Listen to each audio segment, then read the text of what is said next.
तो आज टैली में हम बनाना सीख रहे हैं पेरोल। अब क्योंकि पेरोल बनाना सीख रहे हैं, थोड़ा सा वीडियो बड़ा हो सकता है, पूरा देखेंगे तो अपन पूरा समझ पाएंगे अच्छे से, ठीक है ना। तो ये किसी व्यक्ति का एक पेरोल है। पेरोल बनाने के लिए सबसे पहले अब क्या करना पड़ेगा, क्रिएट में जाना है कंपनी को बनाने के बाद, और यहाँ पर देखना है कि पेरोल का ऑप्शन दिखाई दे रहा है कि नहीं दिखाई दे रहा है। तो यहाँ पर पेरोल का ऑप्शन दिखाई नहीं दे रहा है, शो मोर में क्लिक करेंगे, ठीक है। तो देखो अभी भी यहाँ पर पेरोल का कोई ऑप्शन दिखाई नहीं दे रहा है। तो पेरोल का ऑप्शन ओपन करने के लिए, ऑन करने के लिए कीबोर्ड से F11 को प्रेस करेंगे और यहाँ पर मेंटेन पेरोल वाला ऑप्शन यहाँ पर दिखाई दे रहा है, इसी को आपको यस कर देना है। कंट्रोल A को प्रेस करना है। क्रिएट में जाओगे तो पेरोल का यहाँ पर ऑप्शन दिखाई देना शुरू हो जाएगा।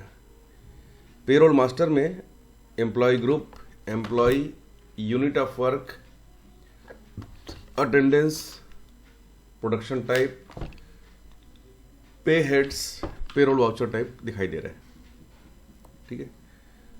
तो सबसे पहले हम क्या करेंगे, पेरोल वाउचर टाइप में जाएंगे और यहाँ पर हम एक पेरोल वाउचर टाइप बनाएंगे।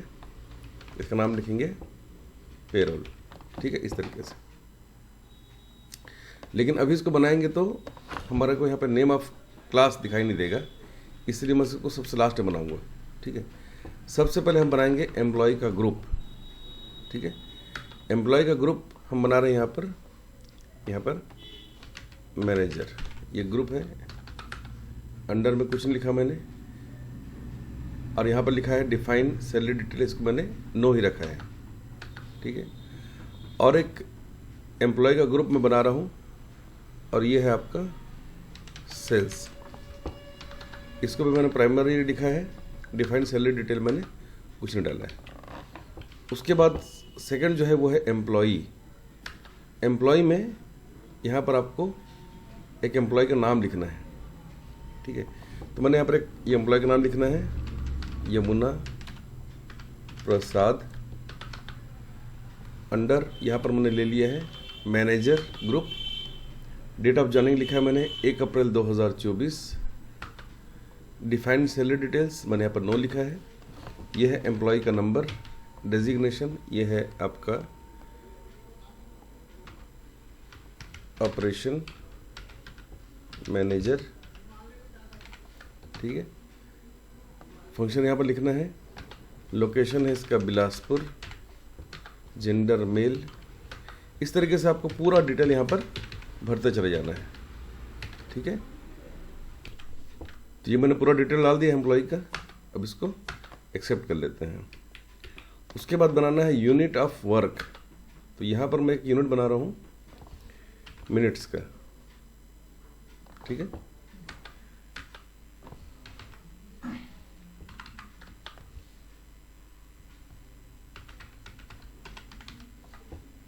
ठीक है, और इसको मैं डेसिमल प्लेस नहीं डाल रहा हूँ, और दूसरा बना रहा हूँ आवर्स।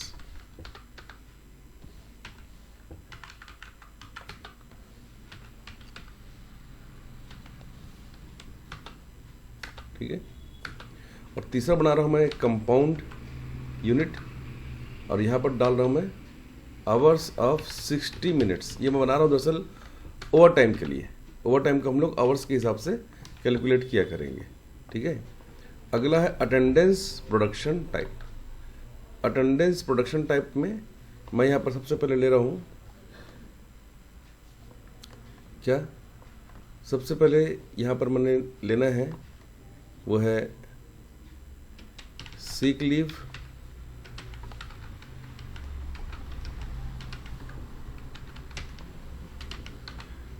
और ये मैंने लिया है अटेंडेंस लीव विथ पे, ठीक है। दूसरा मैंने लिया है एब्सेंट, और एब्सेंट में कोई पैसा तो मिलेगा नहीं, इसलिए लीव विदाउट पे मैंने कर दिया, ठीक है। और इसमें मैं एक बना रहा हूँ ओवर टाइम। ओवर टाइम में क्या होगा, ओवर टाइम में होगा ये आपका प्रोडक्शन के बेस पे आवर्स ऑफ 60 मिनट मैंने दिया है इसके अंदर में, ठीक है, इस तरीके से। और यहाँ पर एक और मैं दे रहा हूँ,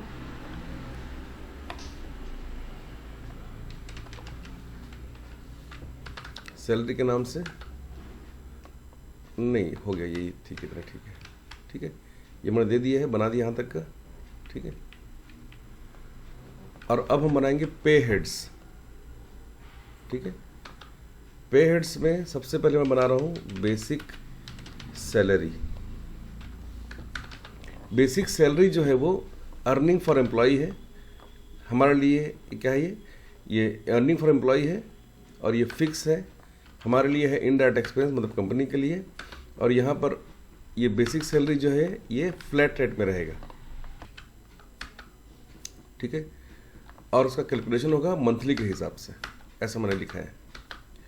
दूसरा मैं लिख रहा हूँ इसके अंदर में ट्रेवलिंग अलाउंस टीए, ये भी अर्निंग फॉर एम्प्लॉई है और हमारे लिए इनडायरेक्ट एक्सपेंसेस है। और ये मैं कर रहा हूँ एज कंप्यूटेड वैल्यू, मतलब इसको कैलकुलेट करेंगे हम। कैसे कैलकुलेट करेंगे कि सभी के लिए यहाँ पर मैं कर रहा हूँ कि जितनी भी आपकी सैलरी होगा उस सैलरी का 15% ट्रेवलिंग अलाउंस दिया जाएगा, ठीक है। अगला मैं बना रहा हूँ डियरनेस अलाउंस मतलब महंगाई भत्ता, इसको भी मैं कर रहा हूँ इनडायरेक्ट एक्सपेंसेस और ये होगा कंप्यूटेड वैल्यू। इसको मैं ऐसा बना रहा हूँ कि अगर किसी की सैलरी 10,000 रुपये तक है तो उसका जो महंगाई भत्ता है वो हम दे रहे हैं 35%, और अगर 10,000 से ज़्यादा है तो उसको हम दे रहे हैं 20%, ठीक है। ये सारा कैलकुलेशन मैं अपने मन से ही कर रहा हूँ, आप लोग देख के करिएगा जैसा कंपनी के टर्म्स एंड कंडीशंस होते हैं उनके हिसाब से, ठीक है। अगला मैं इसमें इसमें पीपीएफ अकाउंट के लिए कुछ पैसे काटने हैं ताकि उसको रिटायरमेंट टाइम पे दिया जा सके। तो पब्लिक प्रोविडेंट फंड में जो हम पैसे डाल रही है दरअसल डिडक्शन है फ्रॉम एम्प्लॉय फॉर एम्प्लॉय, और कंपनी के लिए क्या है ये करंट लाइबिलिटीज़ है, ठीक है। इसको मैं कैलकुलेट कर रहा हूँ और सभी के लिए मैंने इसको बना दिया है, परसेंटेज कर दिया है इसका 10% का पीपीएफ में, ठीक है। और एक एम्प्लॉय वेलफेयर फंड बना रहे हैं हम लोग, और ये भी डिडक्शन फ्रॉम एम्प्लॉय है, हमारे लिए लाइबिलिटी है ये। और कंप्यूटेड वैल्यू में मैं इसको बना रहा हूँ क्या परसेंटेज, इसमें मैं डाल रहा हूँ 8% हम इसमें काट रहे हैं, ठीक है। एम्प्लॉय वेलफेयर फंड है मतलब कभी भी एम्प्लॉयज़ की जरूरत पड़ेगी, जैसे किसी की शादी है या कुछ दुख का समाचार आ गया तो वहाँ पर हम तुरंत इस फंड से निकाल कर पैसे दे सकें, ठीक है। यहाँ तक मैंने इतना बना लिया, ठीक है। एक और बना लेते हैं overtime, earning for employ, और इसको कर देते हैं इनडायरेक्ट एक्सपेंसेस, और ये यूजर डिफाइंड वैल्यू रहने देते हैं इसको, ठीक है। अब इतना होने के बाद हमने क्या क्या बना लिया, एम्प्लॉय ग्रुप बना लिया, employ unit of work, attendance, production type, pay head बना लिया है, और पेरोल वाउचर टाइप पे अपन ने कुछ नहीं किया है, ठीक है। अब हम क्या करेंगे, स्केप करके जाएंगे वाउचर में, और यहाँ से एल्ट और F4 को प्रेस करेंगे, सॉरी एल्ट F5 को प्रेस करेंगे तो ये आ जा रहा है ना। वाउचर में गए, अब यहाँ से अदर में जाकर यहाँ पर लिखा हुआ है अटेंडेंस, पेरोल वाउचर के अंदर अटेंडेंस को एंटर करेंगे यहाँ से, और यहाँ से यमुना प्रसाद का नाम को सेलेक्ट करेंगे, और यहाँ से इसका एब्सेंट लिखेंगे कि इसने सिंगल डे एब्सेंट किया है। फिर से नाम लेंगे यमुना प्रसाद, और इसका सीक लीव लिखेंगे कि उन्होंने 2 दिन की सीक लीव ली है। और यहाँ पर जो इसका यमुना प्रसाद का जो ओवर टाइम है वो मैं यहाँ लिखूँगा कि इसका 66 आवर्स का ओवर टाइम है, और इसका जो डेट है वो मैं डेट सेलेक्ट कर रहा हूँ, सॉरी F2 दबाकर 1 मई 2024, ठीक है। ये मैंने सेलेक्ट कर लिया है, और इसको मैं यहाँ पर इनडब्लिश करके सेव कर लेता हूँ, ठीक है। अब यहाँ से ऑटो फिल वाले ऑप्शन को मैंने क्लिक किया है, अटेंडेंस ऑटो फिल में जाकर यहाँ पर सारा डिटेल जो है इसका यमुना प्रसाद का भरा जा चुका है। ठीक है, तो यहाँ पर मैं कुछ भी नहीं कर रहा हूँ। अब हम फिर से जाएंगे अदर वाउचर में और पेरोल वाले ऑप्शन को क्लिक करेंगे। यहाँ पर मैंने सेलेक्ट किया है कैश और ऑटोफिल को क्लिक किया है।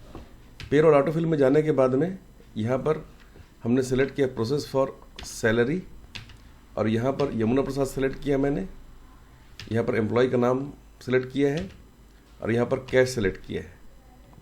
अब यहाँ पर देखिए, यहाँ पर कुछ भी डिटेल यहाँ पर दिखाई नहीं दे रहा है। उसका रीज़न ये है कि यहाँ पर लगता है हम लोग कोई चीज़ भूल गए हैं। तो फिर से हम जाएंगे कहाँ पर, क्रिएट में, और यहाँ पर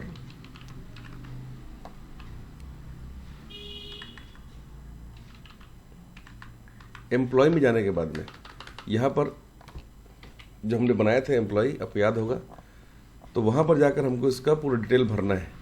ठीक है, जो हमने भरा नहीं है अभी। तो यहाँ पर मैं जा रहा हूँ अल्टर में और यहाँ पर एम्प्लॉय वाला ऑप्शन को क्लिक किया है और यहाँ पर जो डिफाइन सैलरी डिटेल्स लिखा हुआ है, यहाँ नो की जगह मैं यस कर देता हूँ। तो यहाँ पर इफेक्टिव फ्रॉम, तो यहाँ पर एक डेट डालना है। तो वो डेट मैंने यहाँ पर डालना क्या है, तो यहाँ पर एक डेट डालना है, वो 1 मई 2024। इनकी बेसिक सैलरी मैंने यहाँ बताई है कि इनकी बेसिक सैलरी है 10,000 रुपये। ठीक है, अब इनका DA, EWF, over time, PPF और TA सब कुछ मैंने सेलेक्ट कर दिया। सब अपने आप इसमें कैलकुलेट हो जाएगा क्योंकि लगभग सभी क्या है, कंप्यूटेड वैल्यू मैंने यहाँ पर लगाई हुई है। अब इसको मैं यहाँ पर सेव कर लेता हूँ कंट्रोल और A दबाकर। ठीक है, इस तरीके से। अब फिर से जहाँ पर हम छोड़े थे वहीं जाते हैं वाउचर में और यहाँ से अदर वाउचर में जाने के बाद में हमको लेना है पेरोल वाउचर। ऑटोफिल में मैंने क्लिक किया, फिर से पेरोल ऑटोफिल, सैलरी 1 मई से 31 मई तक का। यहाँ पर मैंने लिया है यमुना प्रसाद और यहाँ पर कैश सेलेक्ट किया है। तो आप देखेंगे कि पूरी जो उसकी सैलरी है वो बेसिक सैलरी के बेस पे कैलकुलेट होकर यहाँ पर दिखाई दे रही। इसको देखने के लिए Alt और P या कंट्रोल और P को आपको प्रेस करना है कीबोर्ड से और प्रीव्यू में जाकर देखना है। तो आप देखेंगे कि इस तरह से इसका ये सारा कुछ दिखाई देता है। ठीक है, तो फिलहाल इसको मैं प्रिंट नहीं कर रहा हूँ, कंट्रोल और A से इसको मैं सुरक्षित कर देता हूँ। सुरक्षित करने के बाद में अगर इसको देखना चाहते हैं आप, तो यहाँ पर डिस्प्ले मोर रिपोर्ट में जाना है गेटवे ऑफ टैली से और यहाँ पर जो पेरोल रिपोर्ट है वहाँ पर जाने के बाद में पे स्लिप को एंटर करना है। पे स्लिप को एंटर करने के बाद आपको नाम को सेलेक्ट कर लेना है यहाँ से और यहाँ पर आप देख पाएंगे कि इसकी ओवर टाइम और इसका जो एब्सेंट और सीक लीव सब कुछ यहाँ पर ऑलरेडी लिखा हुआ है और इनका जितने भी जो इनको अर्निंग्स हैं वो लेफ्ट साइड में और जो डिडक्शंस हैं वो राइट साइड में दिखाई दे रहे हैं। ठीक है, F12 को प्रेस करके वर्टिकल पे स्लिप को अगर आप यस करोगे और कंट्रोल A करोगे तो ये ऊपर और नीचे दिखाई दे देंगे, जो लेफ्ट राइट मतलब हॉरिजॉन्टल दिखाई दे रहा था। अब इसको आपको कंट्रोल और P को प्रेस करना है और प्रीव्यू में देखना है तो इस तरीके से आपका पे स्लिप जो है दिखाई देगा। इस तरह से आप किसी भी एम्प्लॉय का पे स्लिप बना सकते हैं पेरोल वाउचर का यूज़ करके। इसको जब तक आप 1-2 बार बना कर नहीं देखोगे आपसे ये बनेगा नहीं, इसलिए मैं बोलता हूँ कि इसको बार बार आप बना के देखो तो ये बनने लगेगा।